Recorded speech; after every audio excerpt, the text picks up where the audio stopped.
Welcome everybody, and thank you for coming.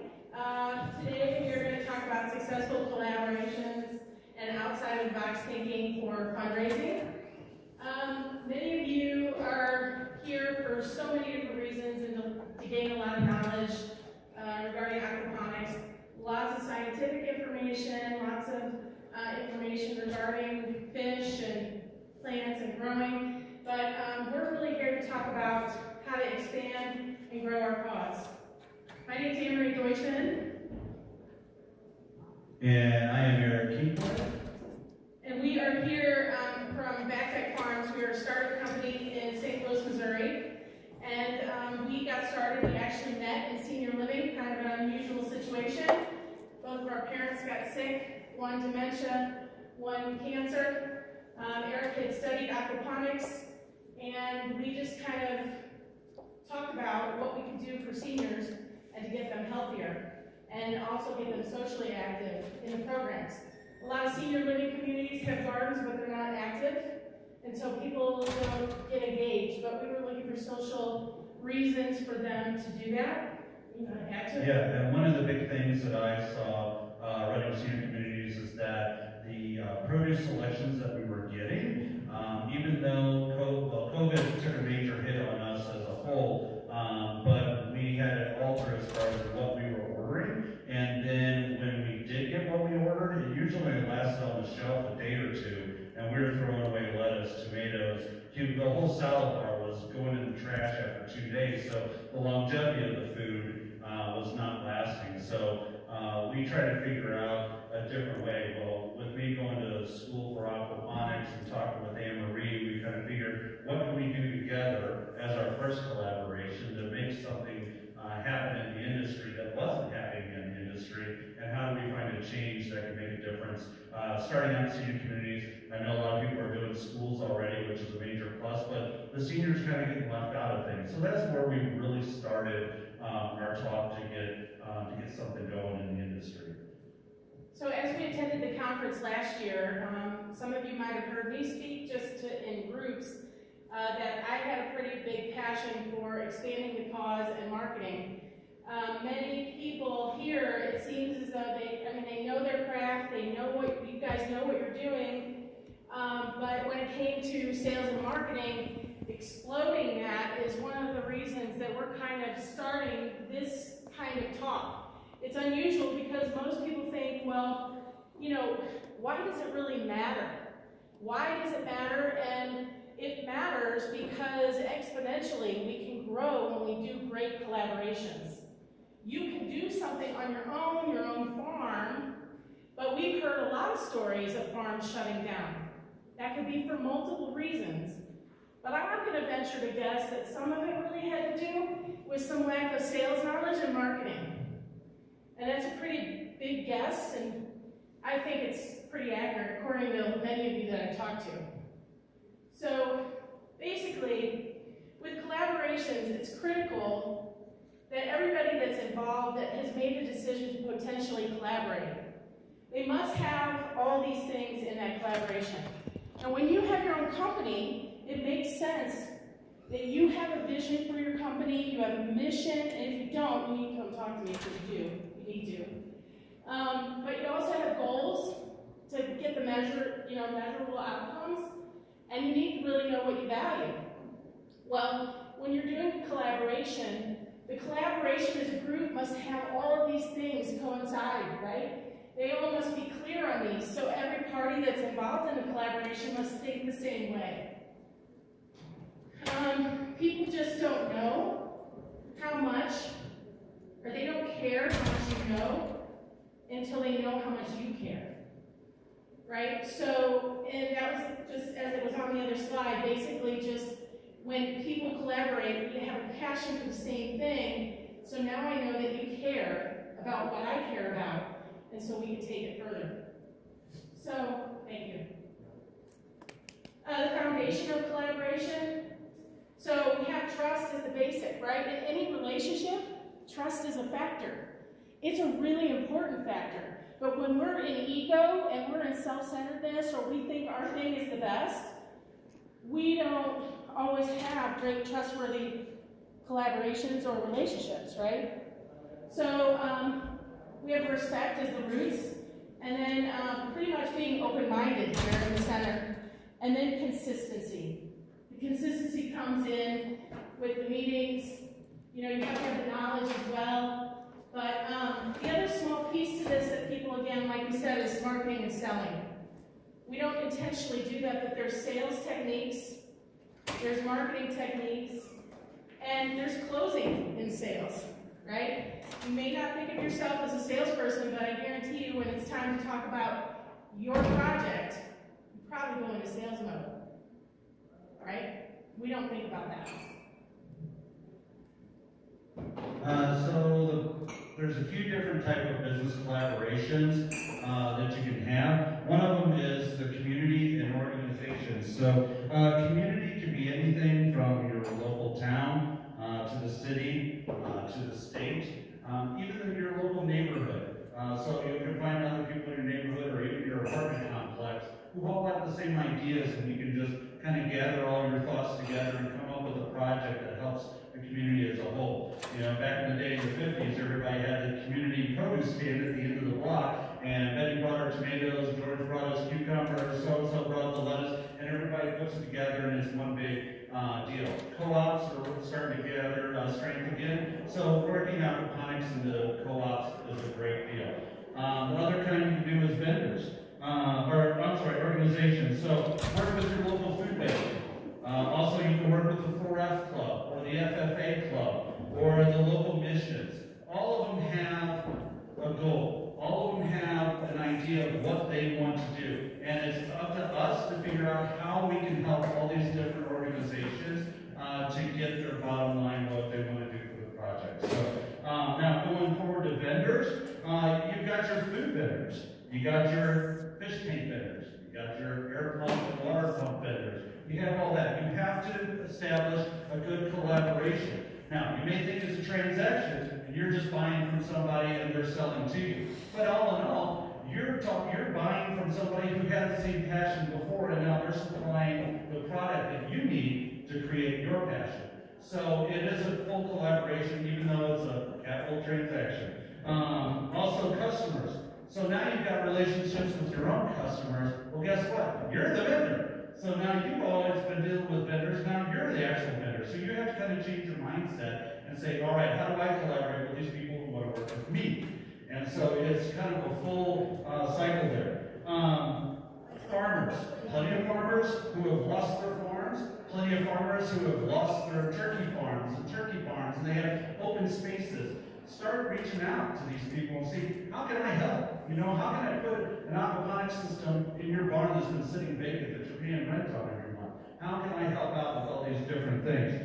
Community gardens, and then also restaurants. Check your local restaurants. What are they missing? What can you grow that they would need? You know, capitalize on that. Make some money off of that. But also help their cause by helping your cause. And then the last thing is networking.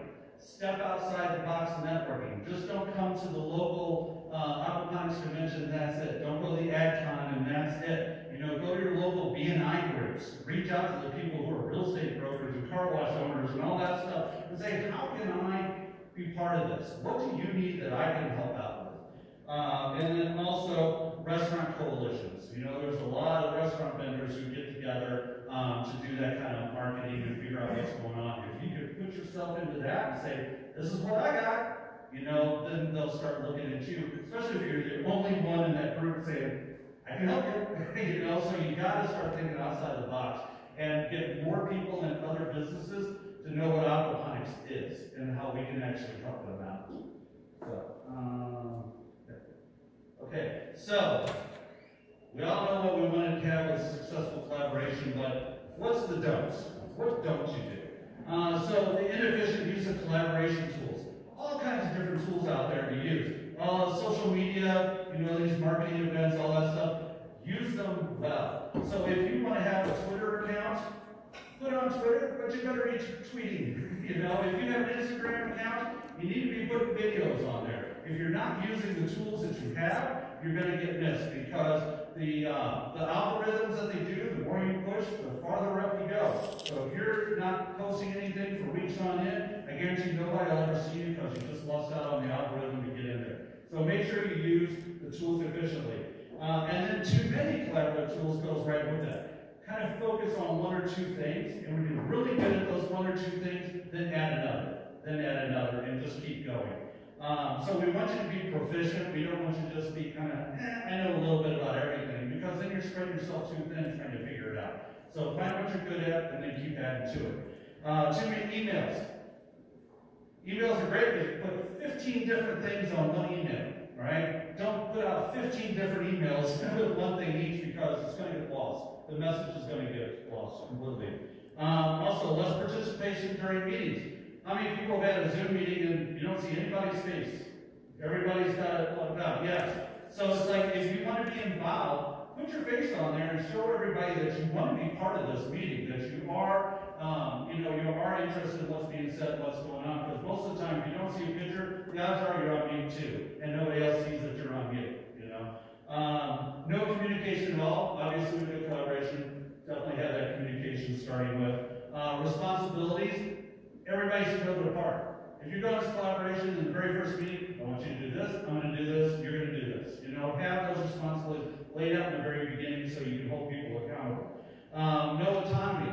So one of the big things is if you do have a leader of the group and they're directing as far as what people need to do, if you don't let them do what they need to do, if you're micromanaging everything, it's never going to work. If you got somebody collaborating, you ask them to be part of the collaboration for a reason, let them do it. If you keep going on and saying, you're not doing this, they're not going to want to collaborate with you anymore. They don't need a nag. They want somebody who can share the ideas with them.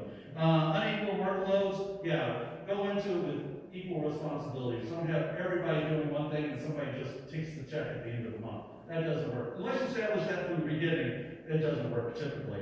Conflicts in the organization, resolve conflicts quickly. Squash them immediately. Have that open conversation, or it will just eat out or rot out the communication there. High turnover rates, definitely, especially if you're working in schools, work with the higher ups and make that establishment with the higher ups, because teachers will quit all the time, employees will quit all the time, but if you have somebody higher up who's part of that, they will keep pushing the movement no matter who's coming in underneath them. And then also team members passing on responsibility. If you're given a task, do the task. If you didn't want the task to begin with, don't do the task and don't say I'll do the task. So definitely make sure that you keep up with what you say you're going to do. And if you can't be honest enough and then have somebody else do it, just don't pass it on to somebody else without anybody else knowing. So that's definitely my list of bad collaborations. So going forward, we've got. Well, since Eric knows how to do bad, inefficient collaboration now, we'll talk about successful ones. Successful ones, basically you're turning your ideas into action. So you may have a great idea, but you can't pull it off alone, right? And ideas are really nothing unless you can execute. So you also have, when you're collaborating, you've got access to new insights and advice. You've developed better skills, and you also create a culture of innovation. I think we've done that. We have 2 collaborations we want to talk about. You guys have heard our story a little bit if you've been talking to us. But the one I want to really share that started to kick off a lot, I had a background in project management, and the collaboration that I had with the YMCA back when I worked for them was we had a problem with our senior groups. We couldn't get them to come out. We had no money, and so we were like, okay, so the city had approached me, and they said they want to do something with the seniors, but they didn't know what to do. The city didn't want to spend a lot of money, but they had a mailing list of over 150 seniors, and they had a marketing team. Well, we had no money to participate really in this collaboration, and we had space. We had 360 seats in a theater in the branch that I was in, so there was this massive space that we could do something with. But we had also partnered with a senior living place who wanted clients and residents to move in. And they knew that the Y had people there, so they had cash, right? So they had cash to be able to contribute, we had space to be able to contribute, and the city had the people. So we turned the program around. There was like 25 people to over 300 coming. We couldn't turn them away. The people at the front desk got mad at me for setting this up. And the senior, in the end, had everything for free. So everybody in that collaboration won. The senior got exactly what they wanted, a free lunch and entertainment and socialization. The Y got the traffic. The Delmar Gardens, the senior living place, got people to move in from that. And then, then the city got recognition for their program. So that is a very good example of what it looks like. So in aquaponics, if you're looking at something and just seeing it in a narrow channel to see, okay, this is my thing and I need you to give me some money, maybe it's not money they can give you. Maybe it's space for an event. Maybe they can give you use of equipment. Maybe they can contribute, your partner can contribute in another capacity that's outside of the box thinking normal, right? Because we think that let's just raise funds. Just give me more money, because if I had more money, we'd do anything. But in this case, we needed to think how everybody could win, and it worked. We also had a great collaboration down at Enterprise Aquatics, which was awesome with the team down there. And so we are a startup, and we needed more knowledge. They had knowledge. They had a need for their build out of the farm and the warehouse, right? So we had skills to be able to help them. Eric had a lot of construction, electric background that we could contribute. And it was very successful. Would you all agree? Yes. Yeah, very good. So essentially all these key things are important in a collaboration. Go ahead. All right, so once you get this collaboration going with your new vendors and people, so how are you going to enhance it? Biggest thing is share the brand values. So if we wind up selling enterprise aquatic systems, we're going to advertise it that we work alongside enterprise aquatics. If they're doing teachings or whatever else, they can definitely say that Backdeck helped out with all this stuff. We want to definitely give a shout out to all the vendors who are helping us out. You'll see on these big events where there's like 10 different sponsors and all their logos are on that as far as helping out. We have sponsors here for this event. We did a shout out at the beginning of the event. We want to make sure that we all share the brand, because then somebody else will be like, oh, I need an individual system. Well, who are we going to go to? Oh, we'll send them to Enterprise first, because that's who we work with. So you want to share the brand. You want to share the ideas with each other. Share the audience. Sharing the audience is huge. So one of the big things when it comes to internet marketing is you get that shout out, but you also get the tag. And guess what? Not only will your followers see it, their followers will too. Their customers will too. So as long as you keep hashtagging or tagging whatever you do, it's gonna push you out farther than you already are. So you want to make sure you share in the audiences too.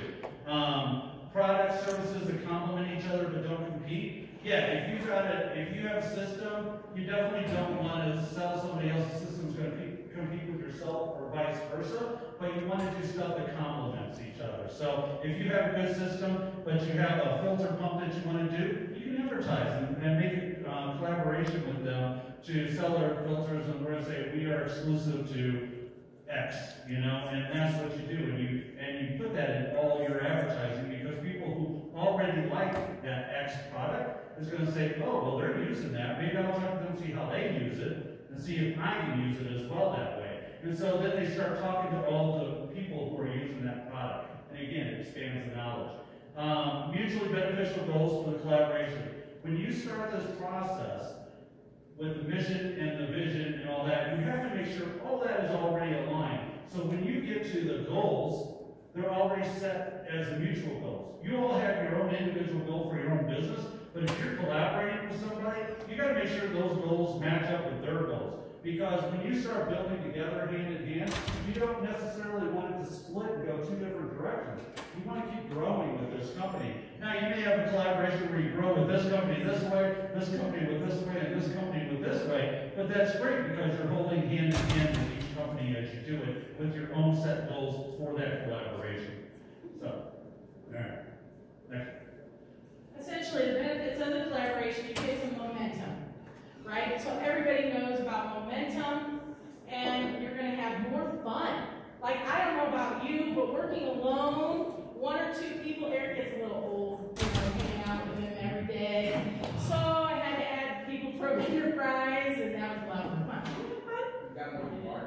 Yeah, I got more than that. Anyway, maximize your resources. So again, talking about, like, you might have, your organization may have way more tools than the other person or party that you're collaborating with, so you can contribute those tools, but maybe again, they're going to bring something else to the table. Your market exposure is going to go up. You want to go ahead? Yeah. So with momentum, right? So having the longest view in the room. John Maxwell is a mentor of mine.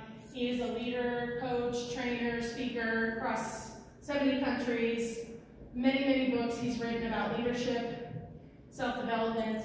And so really you want to have, you want to build the energy. See, I feel like we're building energy in the Aquaponics Association. We've got a collaborative group. You guys are becoming more and more collaborative with us. We need engagement, and that energy rises, right? So you can just feel it in a room when there's more people, more excitement, the energy goes up. Well, that propels momentum. And so it's all tied together. You got to continue to produce and produce bigger results so that you can keep the ball rolling. And also, you really have to be able to embrace change. Right? Oh, the word, the dreaded word. Change is so hard. And we think so many times we think one way. We have got to stop thinking one way. We have divided our country. We need to think many ways and options for ourselves, right? It's a big deal. Maximizing basically every party's bringing value sources. Maybe it's tools, cash, as we talked about, space, hosting an event. Go ahead. Again, market exposure. I have 5,000 followers. You have 5,000 followers. The party, the third party has another 5. We've totally exponentially increased our market. Right? It just makes sense. So next are the different stages of growth. A lot of us being farmers know the typical stages of plant growth, but it also works for us as people as well. So the seeding stage is basically the intro, or the handshake. So you're talking to people. How many here have made collaborations already this weekend just with new people that you thought you would never talk to? Yeah, a lot of us have. So what happens is you're talking to somebody, you have an idea, you planted the seed in somebody else's head, now they have that idea. And you may not see each other again for a year, but guess what? Next year when we meet here, those ideas are going to be growing over that next year. So you're definitely planting the seed and say, hey, I like that idea. I want to work with you and try to create that idea. Okay, so that is the seeding part of it. And from seeding, or from seedling to the raft, the raft, you're going to wind up planting the seeds into the raft and let the raft portion start growing. So that's going to go into the planting phase, which is the meetings, the planning, getting all that grunt work and paperwork out of the way. And you want to make sure everybody's solid on that collaboration before you do the next phase, which is the implementation or the flowering. So now you're seeing all of your work is starting to grow.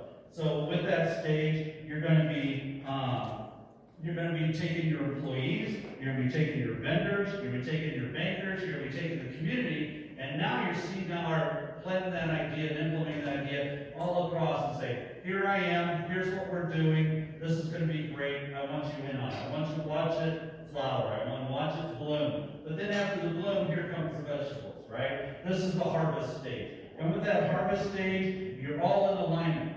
You all have small successes, little at a time, right? Because with the growing and the blooming, you're going to have those little successes.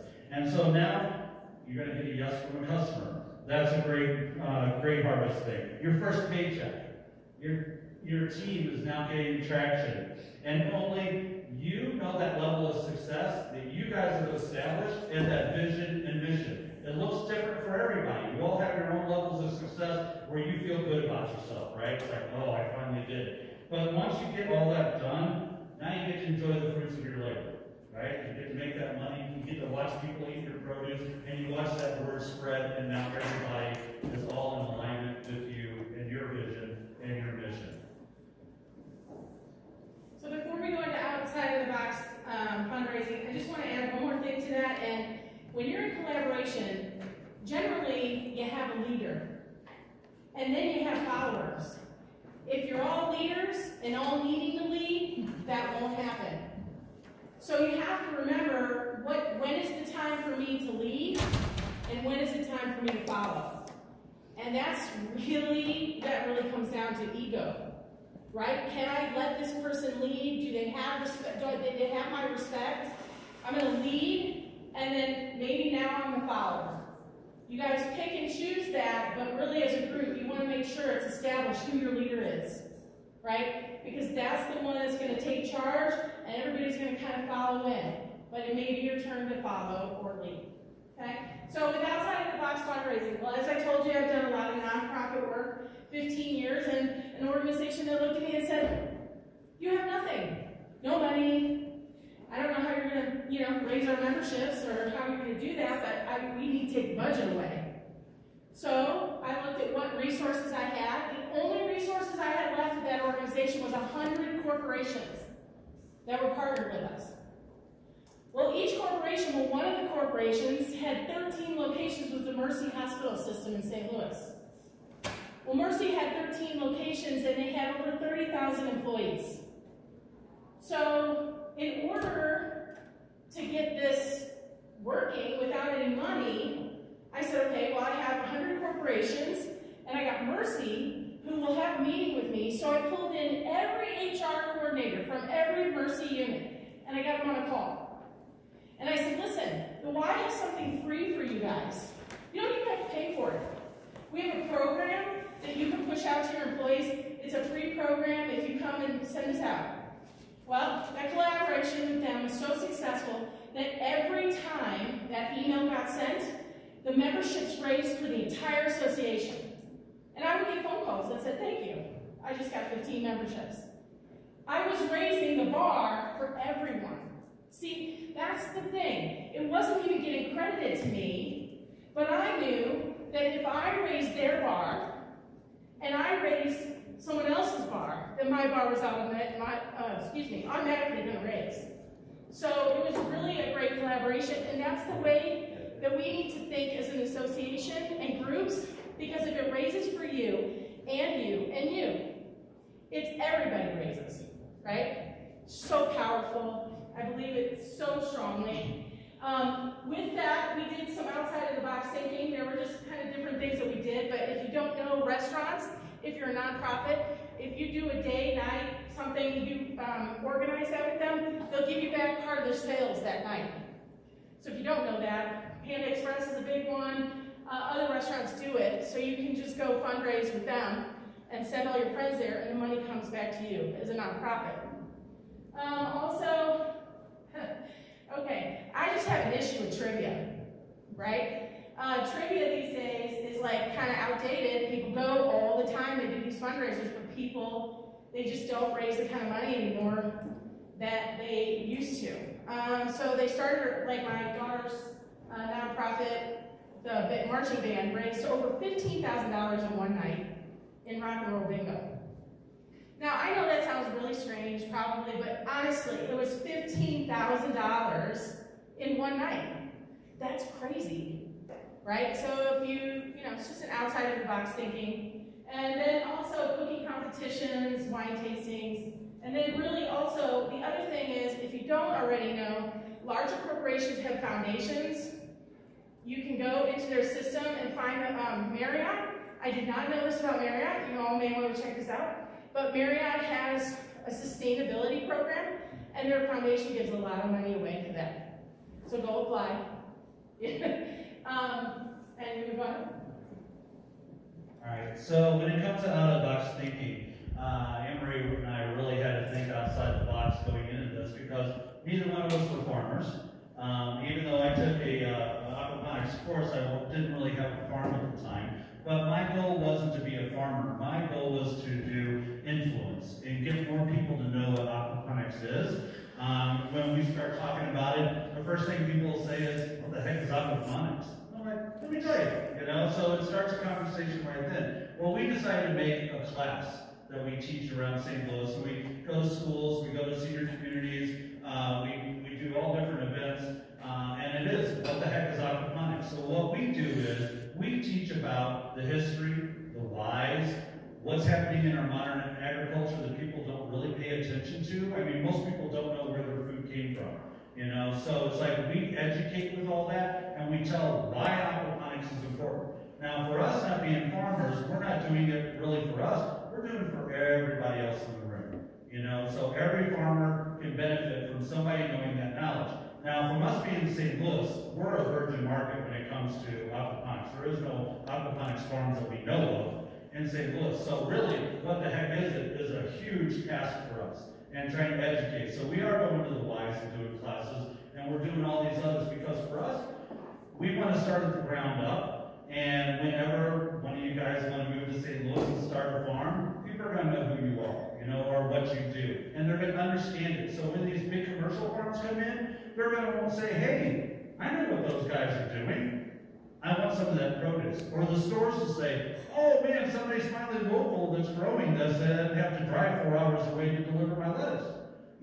That kind of stuff. So what we're doing is really planting the seeds in everybody's minds of what aquaponics is and why it works.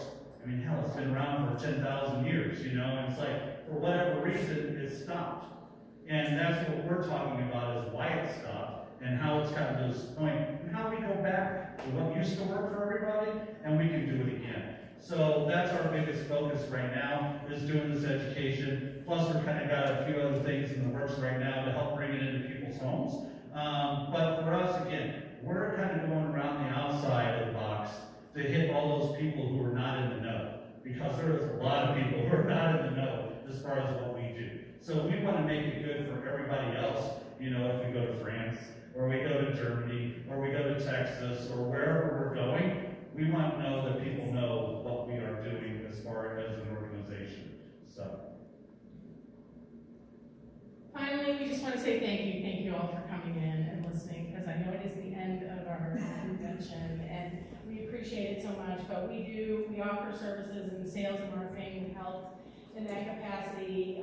Eric's done some construction and planning, and we're doing the leadership classes as well, because I teach a class on 15 invaluable laws of growth, and it's all about growing personally. So it's kind of tying together just growth, right?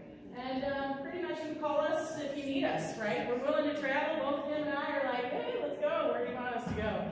So think about it. We're willing to go across the country. Or international. Thank you. So here's our information. If you want to take pictures or whatever, I'm sure our brochure's been floating around. And then I just want to say on a personal thing, it's been great working with Anne-Marie so far, and I'm sure you all got to know her personality at some point this weekend. So everybody's been blessed this weekend to have her around. Without each other, and so we're just grateful for all of you. And shout out to Josh again, and make sure that you guys, as I'm the community outreach director, I have to tell you, we have some hats for sale. And I also want you to know that you need to bring a friend, right? Because that's the thing, right? A referral. Bring somebody next time with you that is interested, but bring somebody to the convention with you, because we're going to grow and we just need to keep growing. So we look forward to having you back. Thank you.